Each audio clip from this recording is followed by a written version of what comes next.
This is Jason Newton here in Woodstock, Connecticut on the top of Hopkins Hill on Rocky Hill Road. We're here today to follow another section of the Old Connecticut Path as it travels through the woods here in Woodstock.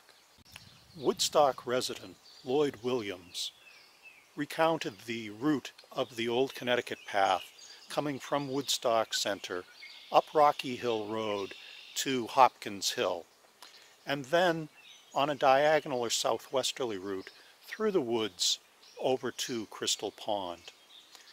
We're going to try and follow his route as he described it in 1948 and explore the woods and see what we find along the way. Let's come down from the top of Hopkins Hill on Hopkins Hill Road here, and Lloyd Williams described the route coming down this way, and I had some questions about the route that he laid out because he described it coming down the hill and then turning left off of the existing roadway in a way that did not look like a natural course for the trail. So I wanted to explore the woods, and I'll take you with me on a little walk to see if there is an alternate route that would carry us around Hopkins Hill. We leave Hopkins Road to cross over a meadow and head south towards what we hope to find as an alternate roadway leading around Hopkins Hill.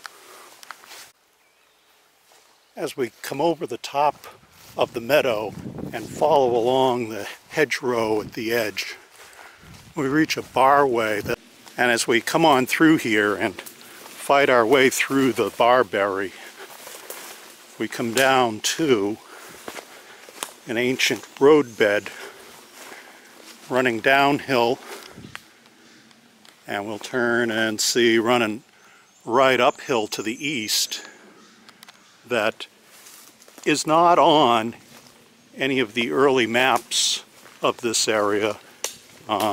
Did not show up on the 1886 bicentennial map of Woodstock, but does connect down the hill going west with the route described by Lloyd Williams. So we'll take a few minutes to walk uphill back towards Hopkins Hill to check out this very ancient route. As we continue to head east, tracing the old roadway, we come to the base of Hopkins Hill, and it's pretty difficult terrain. One of the things is that the hill on this side is quite steep, so a road wouldn't go directly up it. The other is looking about north here. It's pretty difficult to walk through now because of the extensive barberry, but it is also a wetland from the water running down off of Hopkins Hill. So in looking for a solution, we'll find that the route breaks through this wall here of undergrowth and joins a walkway or road headed around the base of Hopkins Hill. As we come through the undergrowth that lines the old roadway, we can see ahead a roadway that continues around the side of Hopkins Hill and on an eastward course. Now, although it's quite overgrown now, you can see that there's a clear pathway through here leading on a easy grade up the side of Hopkins Hill. We'll take a moment of break to walk through the edge of the woods here so that we can get an orientation on where we are. And as we break through the underbrush at the edge of the fields here, we can see we are in the meadow on the south side of Hopkins Hill, and we're headed due east on a direction that would carry us across to Rocky Hill Road where it meets Perrin Road. So in addition to the route that Lloyd Williams described, going down Hopkins Hill Road and then cutting over to head down towards Crystal Pond. We found another roadway that wasn't on Lloyd's description, and it was not on the 1886 map of Woodstock, but it's clearly there, that leads on a more direct route along the south side of Hopkins Hill, leading to the meadow here and across to Rocky Hill Road. This would certainly leave open possibilities for further discussion about the route of the path through this area. But I'll offer my opinion anyway, that what I've seen is along the way in the miles that I've traveled, wherever there's a large hill, the path seems to have a trend of going to the south side. And why would that be? The south side, as we know, for solar heating is the warm side, and a path on the south side of a hill would much more likely have the snow melt earlier in the season and be open a longer time during the year. So that's where I get my feeling that the route may have come through here and followed the roadway that we found down to the point that was described by Lloyd Williams. Now we'll return to there and pick it up so that we can follow west towards Crystal Pond.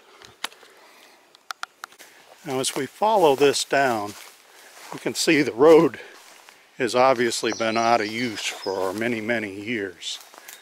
But as we look from side to side here, and the stone walls as markers of where the right-of-way was, it's probably in the range of 50 to 75 feet between the walls, and the road itself going down through here and back uphill is a good 8-10 feet wide with ruts worn down in. Now as we take a moment to think about this part of the roadway isn't on the map, but clearly when we look at the old 1886 map and we draw a line on it showing this route up the hill towards Hopkins Hill and across the meadow to Rocky Hill Road, it forms a fairly straight line and one that has an easier grade than the existing roadway over Hopkins Hill. So if it was such a good route, the question might be, well, why didn't it become one of the main routes?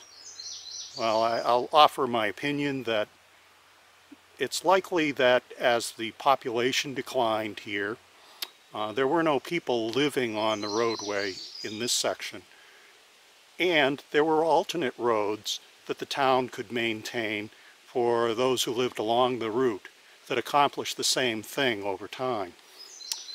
So when a town is faced with limited resources, they can't maintain every road that is there, and some of them fall off the map over time as unused and considered unneeded and become like this, byways that are forgotten.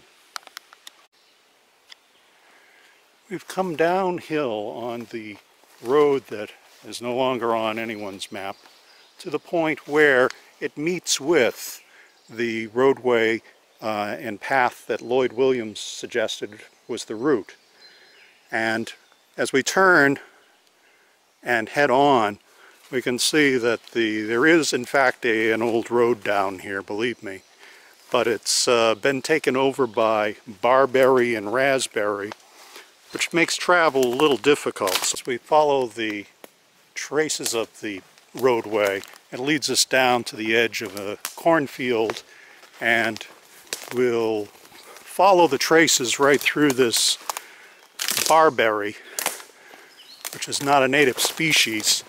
And for those of you who've walked through an area with barberry, you'd know that you'd like to send it back to where it came from. Now we persevered through the barberry to a point where a small stream comes down and the path crosses over it. And I'll see if I can find it for you on an ancient box culvert that's laid here to provide a flat road surface. And we'll come around the other side here and you can see our ancient box culvert still functional after 250 or 300 years here along the route of the Old Connecticut Path. And most of it is obscured by the barberries that are growing across it. From here, the way becomes just a little bit easier as we're heading down towards Bungee Brook.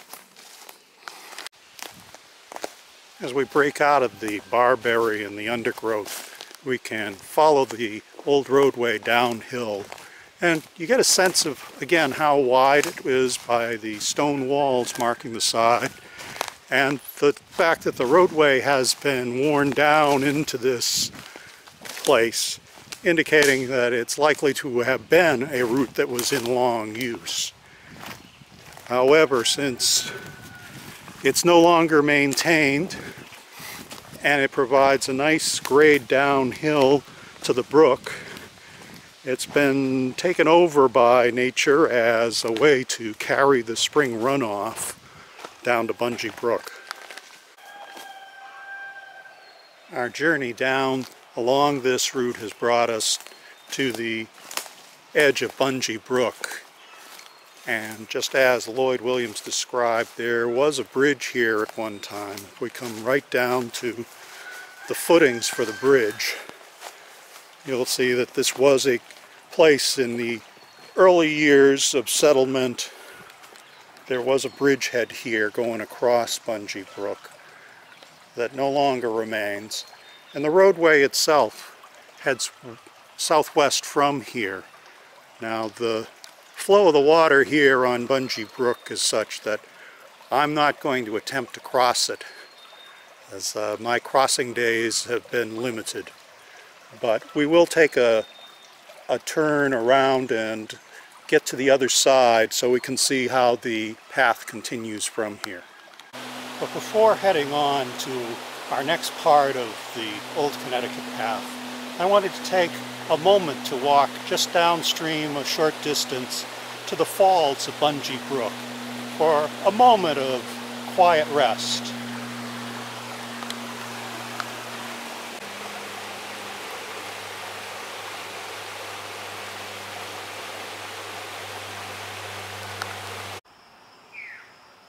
We've crossed over Bungee Brook and are now on Barlow Cemetery Road in Woodstock, a short distance from where the roadway crossed. Now, across this area of Bungee Brook, there would have been a number of places to cross the brook if there were not a bridge as a fording place. But right now we are standing at the location of the Child Tavern, and we have a picture of it that appeared in Bowen's History of Woodstock. Home of Jacob Child, born in Woodstock, April 25, 1703. And it's captioned that built 1733 on the Connecticut Path from Woodstock to Hartford, near site of the birthplace of General William Eaton. Ox wagons filled with household goods, followed by droves of cattle and sheep, pass this tavern en route from Boston to Hartford. We've reached the end of the first half of our journey to Crystal Pond here at the site of the Child's Tavern. We're going to take a break before we go on the rest of the way on our journey to Crystal Pond. For more information about our travels today across Woodstock and the Old Connecticut Path, please visit the Old Connecticut Path website.